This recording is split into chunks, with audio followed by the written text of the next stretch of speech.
భారతీయ సనాతన ధర్మంలో సప్తర్షుల స్థానం అద్వితీయం.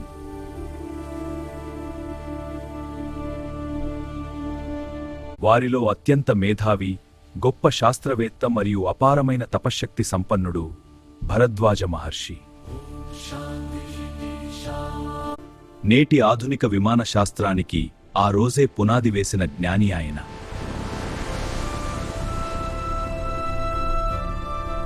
భరద్వాజ మహర్షి జీవితం, ఆయన అందించిన జ్ఞాన సంపద గురించి ఈరోజు మనం తెలుసుకుందాం.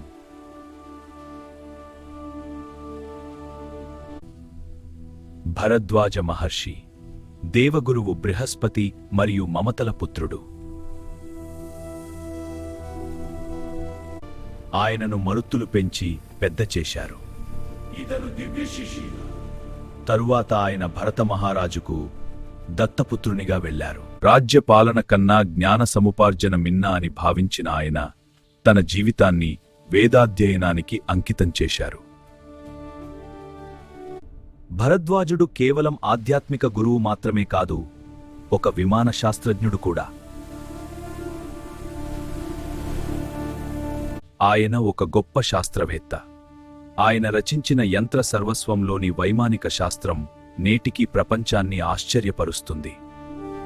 రామాయణంలో భరద్వాజ మహర్షి పాత్ర ఎంతో కీలకమైనది. స్వాగతం రామచగుమనాదర్శి మహర్షి, మీ ఆశ్రమంగా సాగాను.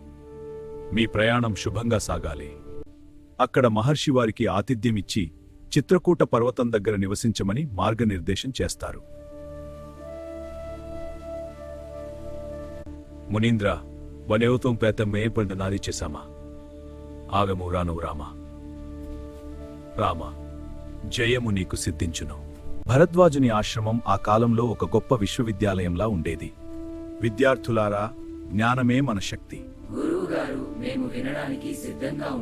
చరక సంహితలో ఆయన ప్రస్తావన కనిపిస్తుంది. ఆరోగ్యం జీవితంలో ప్రధానమైనది.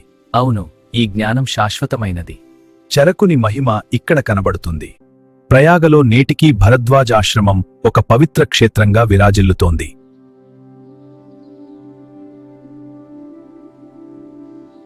వేదం, విజ్ఞానం, యుద్ధ విద్య, వైద్యం, ఇలా ప్రతి రంగంలోనూ తనదైన ముద్ర వేసిన భరద్వాజ మహర్షి భారతీయ వారసత్వానికి గర్వకారణం. ఆయన చూపిన జ్ఞానమార్గం తరతరాలకు స్ఫూర్తిదాయకం.